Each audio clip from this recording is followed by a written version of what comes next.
I just think it's super lazy, dude. This popularity contest that we still feel like we're in, why are we all running around pretending we're 11 years old? We're not. This was not meant to be a therapy session on me making you feel really bad about being a parent, but bloody hell. Welcome to Inspired by Success, the podcast where I deep dive into the mindset of successful entrepreneurs, CEOs, and thought leaders. Get ready to be inspired and gain valuable insights to unlock your true potential. Transform your financial future with this episode sponsored by KE Financial Services. Today, we have a visionary who's been shaping the tech industry for nearly 2 decades. From AOL to Verizon Media and Oath, he's been a driving force transforming brands and forecasting the digital future. Through roles like VP of Media and Marketing and as a digital prophet, he's redefined brand perceptions, he's led global business ventures, and he's also emerged as a sought-after speaker. I've witnessed him on stage. His presence is amazing. His storytelling skills is just so inspiring. So I'm fascinated by his invaluable insights as well. But he's more than just a digital expert.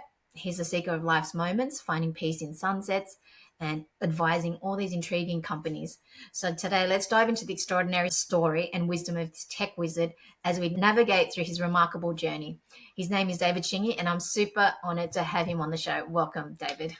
Oh, g'day, Linda. That was a very beautiful, well-architected introduction, which I cannot live up to, but thank you very much indeed. No, I have witnessed your presence on stage, and we worked together as a bit of a context. Like, we worked together when I was at Verizon Media. I was in Australia, and David, he was in the US, but he came to visit in Sydney many times, and the presence is just fascinating. So I'm so honored to have you today. Thank you, sister. All right, what do we want to talk about? Can you share how you became AOL's digital prophet and the impact it had on your tech career? Take us back to that. Yeah, sure, no problem. Clearly, you can tell I'm from Australia. And I moved to New York with a startup years ago. And I ended up at AOL actually working for my first employee in New York. He ended up leaving us when we ran out of money, smart man, Web 1 and all that stuff, and joined AOL. A couple of years later, we came back in touch together and he said, look, I'm here, you're moving to London, would you come and work for me? You know, I was like, where? He goes, well, I'm working at AOL. And I said, well, look, there's two challenges here, man. One, you used to work for me, a little shit. And two, oh, well, what's going on? And I thought, why not? So I joined him to help launch a bunch of countries. And part of my job at that time was to launch, I think we'd launched 11 countries or something. It was really quite ambitious. And we also had large territories like UK, France, Germany, but we had these outliers. And they're all called new territories or new geos. And what was amazing, Linda, was that my part-time job, apart from rebooting the AOL brand, because I really wanted to make it cooler. And by the way, that as a segue is really, really, really bloody hard. Not just because you go and reboot the brand for millions and millions of consumers who may or may not care about that reboot, honestly. You have to convince, at that point, I think we had about 14,000 employees that we're going to be awesome. It's a double-edged sword. Reboots aren't only just for people who consume your brand, it's also for people who represent it. And so I felt quite proud of the work that was happening. But my part-time job, once you rebooted a brand, was to try and talk about the industry because I really didn't have a strong marketing budget. We'd run out of money. We spent all this money rebooting the AOL brand, but we didn't have any money for the new territories. So I went into the marketplace talking about the industry because as somebody who runs media and marketing, you get invited to come and speak on these panels and we all sit like this on a panel and go, oh, that sounds really interesting. Yeah, that's great. And at one point I leant in and went, I actually don't bloody agree with this. I think we're all off our marbles. And this is why. And people are like, whoa, what's this guy talking about? I'm like, look, I think you're fundamentally wrong. And I became this person on a panel that's like, look, I respect you, but I really don't think what you're talking about makes sense. And here's why. And I had the insights and the data to back it up, and that's kind of where it came from. And so my boss at the time, Kate Burns, said, maybe you should go back to New York and just do it full-time as our ambassador. And Tim Armstrong, who's the CEO, said, yeah, we'll come back, mate. We'd love an evangelist. Because Google had them and Microsoft had them and Yahoo had them. And I said, I don't want to be an evangelist. I want to be a prophet. How about that? Ha ha, tee hee. And, it was really interesting because back then, I mean, honestly, people thought, oh, my God, they either eye rolled me on the title or they laughed with me. Even the sales team in the US were like, dude, I don't know how to introduce you with the digital prophet thing. I'm like, just roll with it, dude. We'll just have fun with it. And if they don't have fun, fine. I'm pretty self-aware. So that's really what I did. I ended up still managing, media and marketing, but I made evangelism my full-time gig in around 2011 to really focus on transforming not just the AOL brand, but the way that media needs to be represented in the space and therefore have other brands think about us differently because I was representing it. That's crazy. So with the digital profit, how did you balance predicting all these trends, especially in a digital landscape where everything is constantly evolving and changing? That's the thing that's quite fascinating, Linda, is that there are two observations you can do. You can either go far out, but what's amazing is I had somebody ping me who said, Shingy, I saw you speak in Australia about 10 years ago, and some of the things you said back then, I thought you were crazy, but you're bang on, and we want to include you in some of this research that we're doing. We think you'd have some interesting observations today. And so for some people, it takes them a while to absorb the themes, the ideas, the messages, the culture of it. And if you start to think about what happens with forecasting, you just get a sense, if you take all the input, if you turn that around and think about the output of that, what do you think is actually you as a data point of one, you're going to be interested in, and then therefore can you back that up with the rest of the humans on planet Earth? And so I don't know, I find that to be the way to think about it. But I also have a consortium of friends and colleagues that I ping just to say, what are you feeling? What are you seeing? Here's what I'm thinking. And they help me with the input signals, because if you just go to the open web, good luck, particularly today. Oh my God, what a barren wasteland of crap half of that can be, you know what I mean? So you really have to be a job at editing. And editing for me is cutting through the noise to see what's actually going to stand out. So you've got all these data points as well. Is that just like all from data and all from friends? Or do you also have like intuition? No, I love that. You definitely have to have an instinct. Data can only give you so many signals. What you do with that data, it's all about interpretation. So data equals insights, insights equals creativity, creativity equals engagement, all of that sort of stuff. But the reality is you have to have a gut check. So get out of your head. I mean, you're talking about signals that are data-driven, that's head signals, but we think about the transformation of the heart, right? If you think about it, the job, particularly when it comes to digital, is all about connecting sight, sound, and motion to create emotion. 75% of purchase decisions today are made emotionally. So when people come and buy some of your fabulous e-commerce bits and bobs you've got behind you as a non-fake wallpaper behind you, when you actually move those collectibles, they're buying those collectibles because they're passionate about it, and they're buying it because you're selling to their heart. There's a reason why they love those things. There's a reason why somebody's going to spend $200,000-$300,000 on a goddamn Pokemon card. That's not logical. That's all emotional. How do you take that to a day-to-day transaction? We've kind of lost our marbles there. So backing up to your question, the instinct is clearly part of it, understanding what to do with signals and then getting rid of all the noise. Because if you just listen to the noise, you'd be overwhelmed. And not only would you be overwhelmed, you're going to produce content in a way that feels like it's really great for the platforms, but maybe not for your brand. And then you end up with something that feels incredibly homogenized. And I would argue that's exactly the opposite of what you're trying to do. You're trying to stand out, not blend in. So how are you going to do that in a platform that doesn't really give you those expression tools? That's what I think about.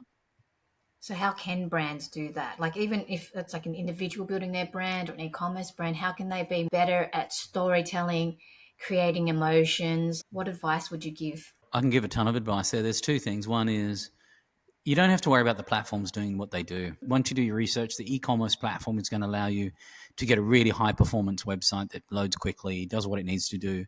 But I can tell a Shopify website in 3.5 seconds because 90% of the sites keep their discounted popover. It just overlays and says, do you want 15% off? I mean, what blows my mind about that is that how dare you? Because at the end of the day, you haven't qualified me. You do not know if I want discount. And I might not be coming here for discount. I might be coming here for a different value. So why would you give me the lowest common denominator? And why do you think that 20% off is the value of my email as another one of those drivers? I think they're kind of a bit bullshitty. But the reality is at least they're high performance. And you don't have to worry about figuring that out. They're figuring that out en masse. The figuring out that you need to do is how do you stand out? How do you take those homogenized environments and make them feel like yours? Well, that's why I say you got to push against that a bit, because if you take the generic, you end up with the generic and you look like every other e-commerce site out there that does exactly the same transactions.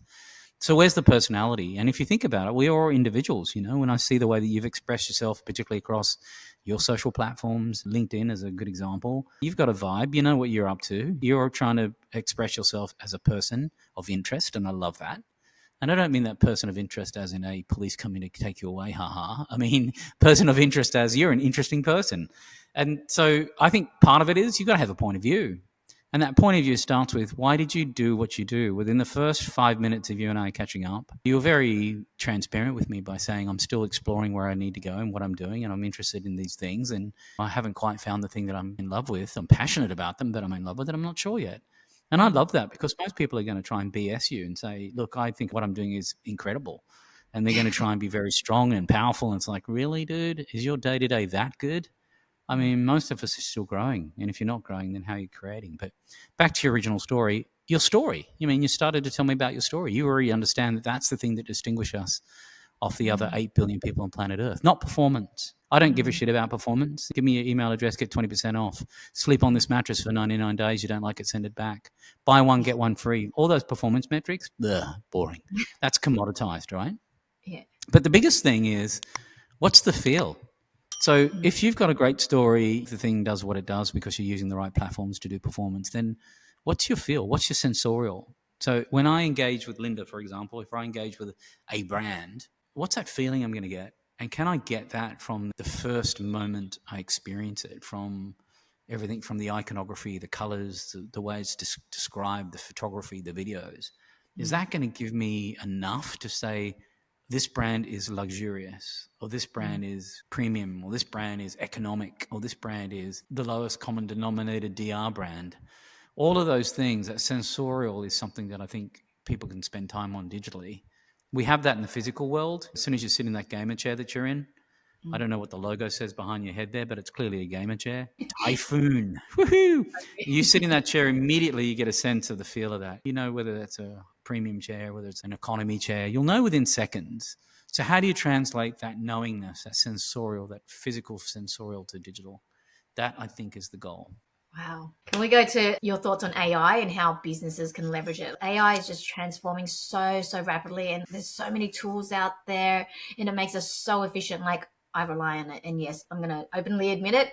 I have so many interviews back to back, and it's because of technology and the fact that I use AI to help me speed up the process, but use it in my own way. Like, I do research using AI and I help get questions with it, but these are the questions that I want to know as well. So it just saves me so much efficiency. But I was just speaking to another guest before, and he was talking about the implications of AI, and that's going to be an exciting chapter. But what are your thoughts on AI and the benefits, but all the implications, the pros and cons, basically, and how can we use AI to leverage it better to improve our lives? Okay. AI obviously didn't write that question that you just dribbled through, so I appreciate that. That was human intervention that brought that through, so thanks for that. Let me ask you a question before I do.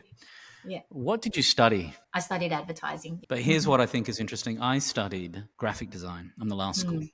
I grew up in the world of Pantone squeaky markers, bromides, and typesetting. These are things that people don't understand. They don't know about them. There's a whole generation that didn't understand that that was how we did stuff before the computers came along. And I self-taught myself computers. And so when I graduated, people said, Shingy, you've chosen a degree in an industry that's going to die. There are now 16.7 million colors. There's 256 fonts. Everyone's got an inkjet printer on their desk. Nobody needs a designer. Yeah, the industry took a hit for a very short amount of time. Then people came back and realized you need taste. And you need people that actually know how to design. You need people that understand craft. And so what happens is that we have all this euphoria around an industry. And by the way, that industry was called desktop publishing. That was going to crater the design industry. Design today could not be hotter than ever before. It's phenomenal. But what I find fascinating is that curiosity around AI is exactly the same. By the way, AI is not new. It has been coming for 10 years. You're already using it. When you type in a search bar and it auto-completes for you, there are instances that are on the micro. They've already been around. Every time you speak to a smart speaker, it's using those intelligence. If you've got a Samsung frame hanging on your wall, for example, and version 2 has this intelligence in it that can read the light in the room and determine how bright it should be, or turn it down so it looks like painting on a wall as opposed to a television on a wall. There's intelligence everywhere. What we've seen transposed to a graphical user interface, particularly in the last 12 months, is the ability for this stuff come down to the consumer level. So the consumer level, the DIY across craft of digital, now has these incredible tools that you can actually, one, either just learn and use passively, or you can start to link them together and use them actively as a living being. But it takes a lot of curiosity and a lot of research. So you said you're using a lot of AI tools. God bless you. But it's taking a lot of time to research those tools and experimenting with those tools to find out how they sit with your vibe. Because if they don't fit with Linda's vibe, then it's like, hey, man, this tool's useless. I've spent hundreds of hours reviewing about 150 tools. Wow. And why? Because I'm super curious. But they're tools. They're not here to take my job away. They're not here to make me less human. They're here to help me complement the things that I'm looking for to either be automated or streamlined or copy edited or subscripted or whatever I need done. These tools are there to help complement that. And some of those are fully experimental. Can I have prompts turn into images that turn into video? Is any of that useful? Probably not today. It feels very dystopian. But at the same time, if you're able to come up with something and spend a few hours crafting a storyboard that inspires you to actually produce something in a really articulate way that you couldn't describe through a usual storyboard or a long form text, genius. It's going to save you a long time. I mean, holy dooly, man. It used to take us a long time to mark up typography, then to mark up typesetting, then to mark up bromides. So those tools are there to help creativity explode. They're also there to be able to help us challenge that, because we can go from idea to publish, it feels like, in milliseconds. But along the way there is craft. So I think that AI helps us, the tools around it anyway, they allow us to intelligently understand there's other art forms out there that we should explore. So it quickly helps us audit it. So I think these tools democratize, and they've been coming for quite some time. As a classically trained designer, I still sit in the design space. I still handcraft every single presentation. I still care about fonts. I look at things like the Typography Club. I look at the Art Directors Club. I see what those guys are up to. Look at the Pantone Colors of the Year. I look at all these things because I'm still a design geek. What it does for me is that tools allows me to get ideas off my chest to see if they're worthy of pursuing, as opposed to wasting all my time pursuing something thinking that was a really dumb waste of time. I also hear it from brands, though, and this is part of advertising. So in the advertising industry, when you think about creativity for many decades has been considered the non-working part of the media dollars, the design of it, the creativity, the craft. So if creative isn't considered part of the working media, without the creative, you have no media. What I would like to see a change happen is to get back to the value of craft and understand there is a real value in somebody building something and crafting something, and you should pay for that.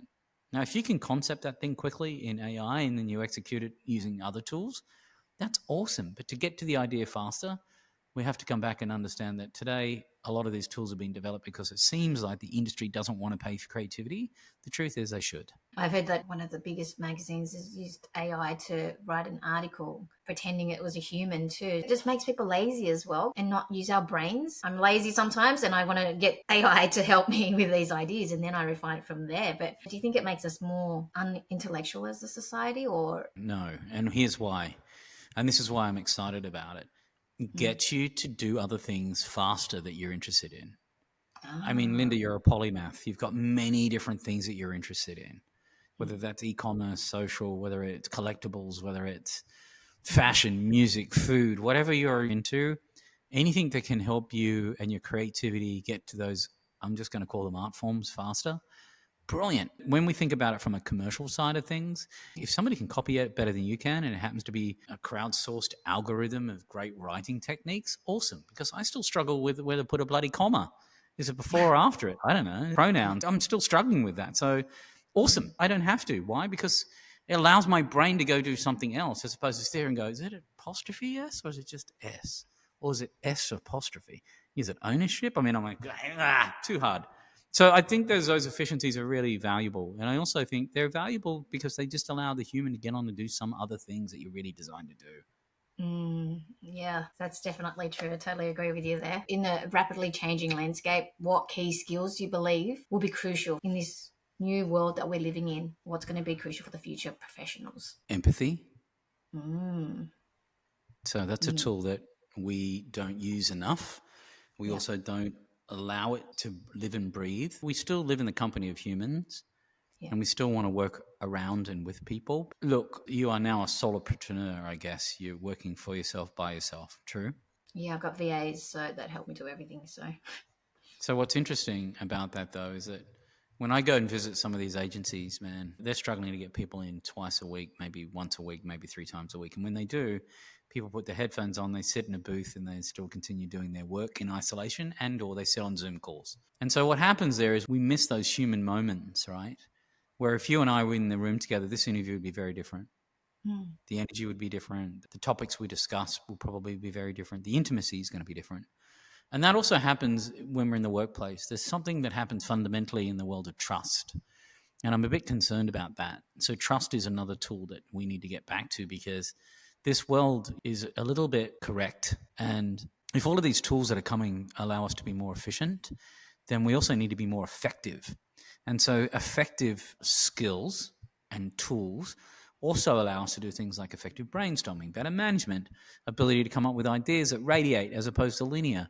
So I think being all-seeing and all-knowing and relying on all these digital experiences all day, every day, make us incredibly boring. There's something about the instinct of getting back to the vibration of nature. That's also something, which is weird because when you think about a digital forecaster, and here I am saying, get away from devices, get back to humans being human, doing human things, that's great, because otherwise we sit through this world being incredibly passive. And I think the maker culture in us, the ability to want to do things and manifest it and create, is visceral, where I feel like if I use enough good prompting across my AI tools, then I become very ineffective and incredibly boring. And more importantly, I don't feel like I'm connecting because I don't know whether that's mine. So then there's an ownership. So more things that make us just better with our thinking.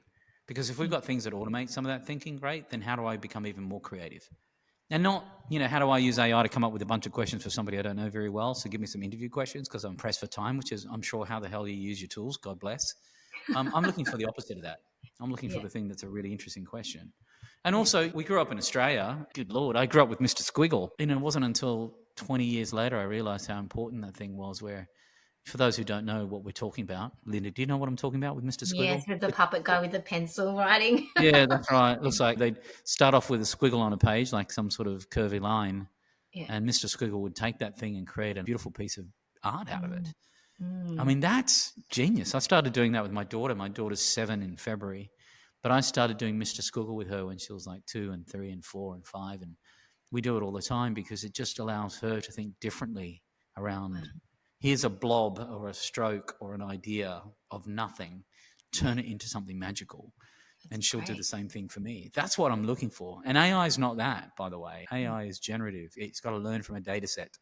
It doesn't seek on its own. So look, I don't know if that answers your question, and I'm absolutely bloody dribbling, but I'm really passionate about making sure that people have a different set of tools than becoming prompters. I was in Cannes Lion earlier this year. I did a session on, it was Fuck AI. The reason why I did that was that I wanted to give people physical tools to do things differently in their management of themselves. But I gave them the choice. I said, hey, do you guys want to go left down the rabbit's warren of debating what AI can't do? Or do you want to go down the rabbit's warren of right, where I give you a set of tools that will make you much better creative? And unanimously in this oversubscribed room, we all went down, give us some tools to make us better creatives. Let's take it back when you mentioned your family, your daughter. What are your thoughts on technology, social media, devices with our kids, the disconnect in the world? They're so advanced. My daughter is so advanced. I worry about all the things that she's exposed to. And I don't know, what are your thoughts on the generation growing up and what technology is going to do to them? And my little one's 5. I've got my son as well. You have one kid? And he's 12.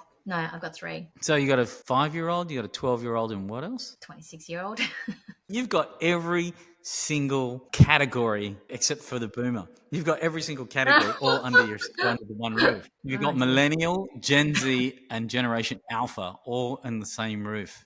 Wait, which one's Generation Alpha? Your 5-year-old.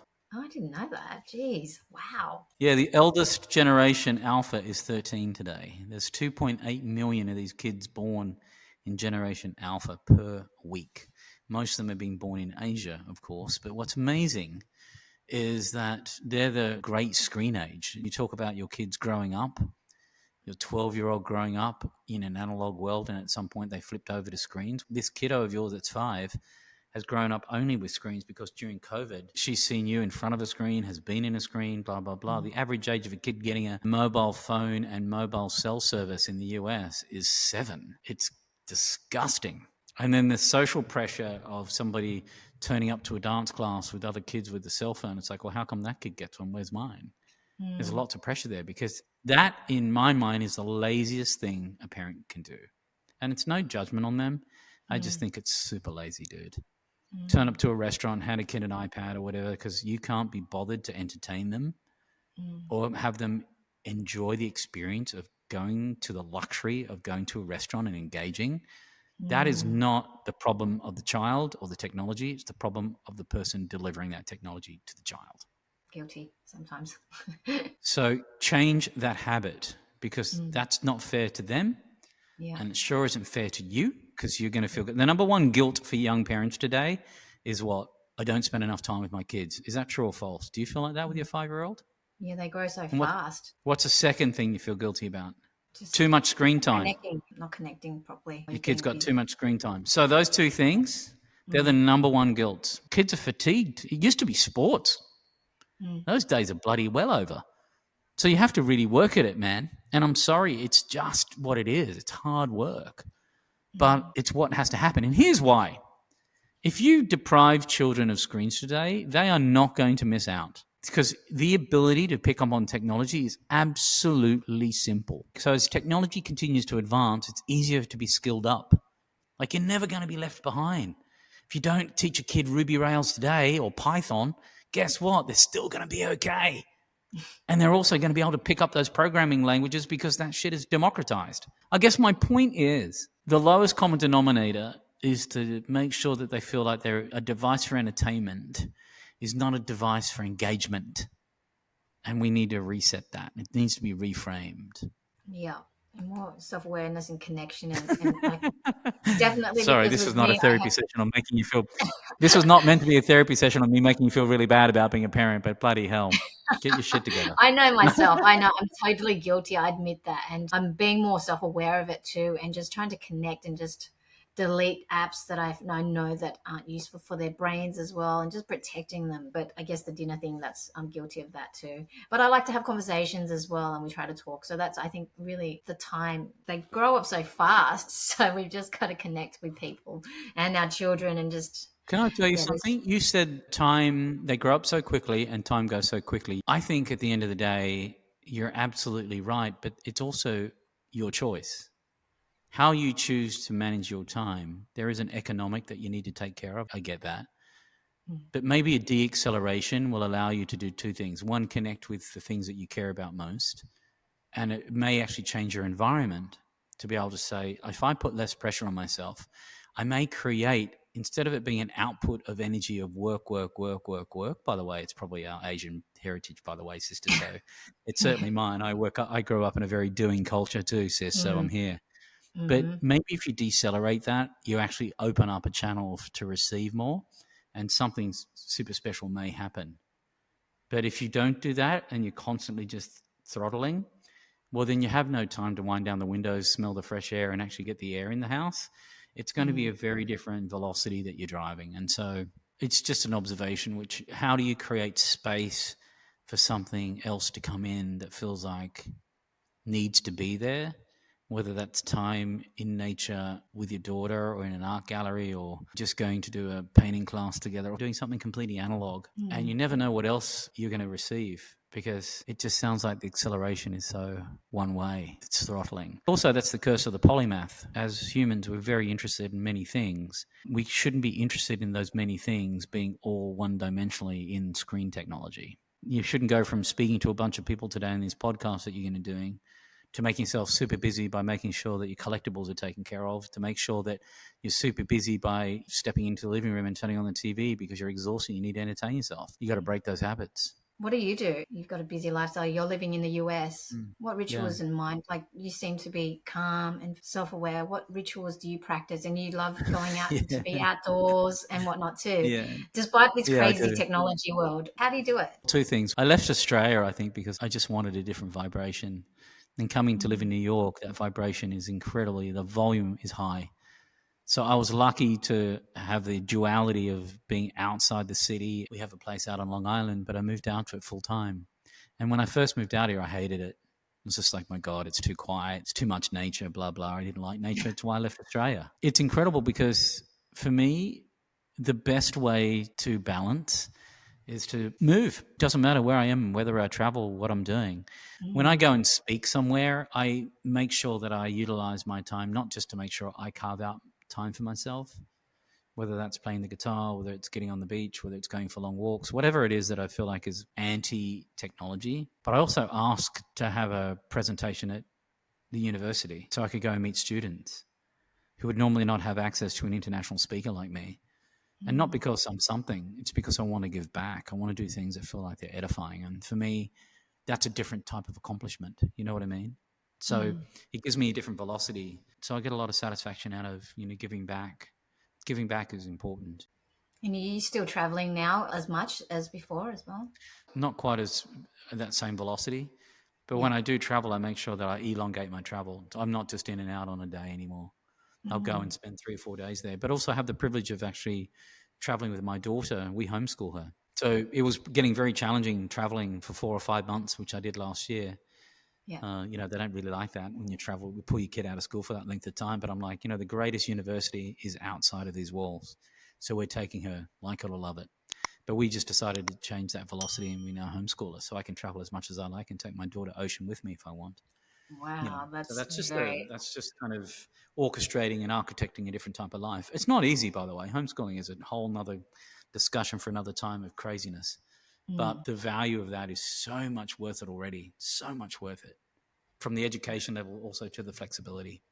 Yeah. And to experience the world as well, all these different things. That's very lucky and inspiring as well. I wish I could do that and take my daughter across the world to just see and experience everything. It's amazing. Well, you will. If that's one of your goals, I'm sure you'll achieve it. Manifestation and goals, definitely. I'm learning about that. Okay, so can I ask you, how do you define success personally? What does success mean to you? Well, that's a really interesting question. My definition of success is what others would say about me when I'm not in the room. And if what they say about me is edifying and is a compliment and is of value, then I've become successful. The short-term hit on success is if I'm able to inspire somebody when I walk into a room to do better than they did when they came in, that's also another definition of success. And I can see that by the way people's eyes change, literally, physically, spiritually in the room. But that's just the feedback. It's a human vibration. But it is about what people would say about me in a room if I'm not present. And if it's positive, then I'm a roaring success. You talk about vibration. You've mentioned vibration a couple of times. Tell me a little bit about vibration and what you know, and how do we improve our vibration in the world? There's lots of things in our day-to-day life that are trying to calm that down. So whether that's physical things that block, lots of blockages, whether that's screens and things that sort of lower the vibration of our ability to listen in. Yeah. We've also detuned our ability to captivate all our senses. You take one sense away, something gets heightened. If I didn't have sight, my smell was probably heightened. I've heard that with others. If I don't hear anything, my eyesight could be stronger. So we've got all these senses, so how do we use them? And there's something about human truth, right? So if you go back to when you and I met, within seconds you would have known whether or not you like me or not. And I would be the same about you. Within seconds, I think. You also know when you're not. Those moments when you walk down a street, you think, there's something about this street that is not right. I've got to run to my car. There's sensations that we have as an instinct of human, which is distinctly human, that you can't replace. So that's really what I'm talking about. So it's got nothing to do with my digital life, or it's got nothing to do with what I do commercially in my world. But I care about it a lot because I see a lot of technology designed to desensitize us. And I don't care what anybody says. Yeah, there's a high volume of culture of media out there bombarding us every single day, but there's still very few people originating content. It's like a 1-9-90. Still 1% of people still originate the content. 99% of people comment, which is why bullying is so easy to do. And then the rest of us are passive. So I don't care what the platform is. It's just still the same. Where I find intimacy to be really interesting, I think the art of text, the art of closed networks is still incredibly powerful. I think texting in a private network, whether that's WeChat, WhatsApp, text, DM through Instagram or a DM through LinkedIn, or all these things, there's an intimacy that can't be replaced. That's also gratifying sort of vibration than the passive stuff that we see in our passing day to day. It's amazing. And how do we make that vibration more positive? What are your thoughts and advice on that? Well, I think that we've moved away from a world of facts to a world of feel, particularly as the world is full of conflict right now. Everybody is going to bombard you with a series of facts. And when you look at that, you think, well, yeah, that seems right. Or, you see a counterfact. It's like, and then you hear about things like alternate facts. I'm like, holy shit, we have transcended this to feel. And now we're having to have an instinct around it. So part of it is you check in with your gut. You've got a gut check. And if you're constantly tense around this, you've got to push away. I got a great piece of advice from a very dear friend of mine in around 2014 when the internet was hating on me. I turned up on television one time and people freaked out because I wear black nail polish and have big hair and had the title of digital prophet and people couldn't get it together. For me, it's like Go where you're celebrated, which was the advice my friend gave me. I'm like, far out. I love that. And it completely changed my outlook and has done ever since that happened that day. That's interesting. What excites you about the future and what's in store for you? That's two different Well, I questions. mean, yeah, I'm still super intrigued by all these technologies and what they're doing. So, how they connect with humans and are they going to help us be better humans? That's always my baseline. Technology that helps humans be better, I'm here for it. That's always been my mantra. I'm always evaluating that. I'm always in touch with that. Love, love, love. I'm getting more and more demand today, which I'm really thrilled about, to help people skill up. So that's been great. Teach people about whether it's personal brand, self-awareness, media training. I've done it for brands for many years. People have asked me to help them do it as well, which I'm really kind of flattered by, because being yourself is good and bad at times. But others find it to be super curious. So that's been fascinating. I'm also intrigued by helping others just be better makers and not observers. There are too many pontificators. And I found that in the middle of COVID, had the opportunity by coming off the road to sit and think about the things that I really care about. And I truly, truly, truly love design. When you speak and speak and speak and travel and blah, blah, blah, blah, blah, you get further away from your craft. And when I sat back one day and thought, I really do love to do these things, you wouldn't believe what happened. I had all of these opportunities. I have a consultancy practice and I have an advisory practice. But instead of just talking about what people should do or telling people what to do, I craft. I do iconography work. I do brand work. I do strategy and planning and things I got a long way away from. I'm back on the tools and I'm absolutely adoring it, because I can sit back and go, that interface sucks, or that interface sucks, or this is amazing. I love the idea of design, and what's a store for me is just more of it. More is more, man, for me right now, where I'm like a student again in all of these tools. One other thing I'm doing is I'm in the middle of writing a book called Shit I've Saved. If Wow. I asked you to open up your phone right now, you probably have, I don't know, 44,000 uncategorized images on your phone.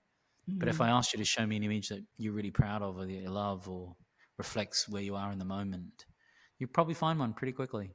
Or if I asked you what's a great piece of advice somebody gave you, you'd probably be able to pull that out pretty quickly.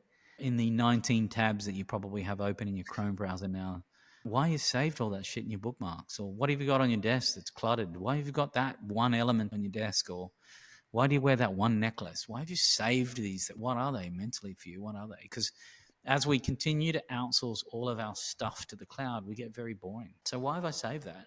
Why have I saved the things in here when I'm blasted with all this media? So I'm in the middle of writing this little book, but it's a little book of inspo. Nobody needs another business book by Shingy. But what I do want to do is have this book of inspiration, because I write stuff that inspires myself. I write the way I'd want to read. So I want it to be well designed and more functional as opposed to just a form, Linda, I had an opportunity to interview some very, very interesting people over my career, which I still do today. And I always find that the green room conversation, the behind the scenes conversation, to be far more vulnerable and more interesting. And this stuff I've saved, or the shit I've saved concept, there's a reason why in this world of complete and utter chaos and clutter, you're able to cut through that clutter with one or two things that make you feel incredibly happy or sad, or emotional, but it makes you feel human. And that's why Yeah. I'm just interested in it. Yeah, that's beautiful. I'm keen to read that book. We should all do Mm. that, I think, to be able to save something, because we all do save something that's memorable in our hearts as well. In the drawer, and I found cards that were from years back, but you just read it back again and it just makes you feel happy, or, like you said, emotional too. It was a birthday card my partner sent me 2 years into our relationship, and it just sparked back a lot of emotions. So that emotion, and to get people to feel again, that's beautiful. We live in a world of being passive. We just have all of these things coming at us. It's so easy just to do this. Pinch, Yeah. pull, swipe, love, like. So these actions are so easy, and yet they're really not that interesting. This popularity contest that we still feel like we're in, why are we all running around pretending we're 11 years old? We're not.